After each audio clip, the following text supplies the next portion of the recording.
How do you use Uber Cash? Hi everybody, in this video I'll be showing you the procedure to use Uber Cash. Uber Cash is a payment method within the Uber app that can be used for riders, Uber Eats order and other services. You could add funds to your Uber Cash balance using various payment method and it will be automatically applied to your next ride or order as well. So what you could do is you could add money to your Uber Cash balance through the Uber app using various payment method like credit card, debit card or any other digital order as well. Similarly, the other way to do it so is when you request a ride or place an order through Uber Eats or Uber Cash is automatically used first to cover the cost as well. So you could also view your Uber Cash balance and transaction history within the Uber app itself. For locate it so you want to open the Uber application.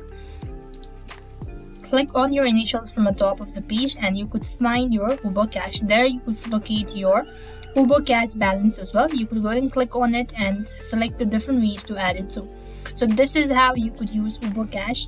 I hope the video was helpful. Make sure to like, share and subscribe. Thank you for watching. See you in the next video.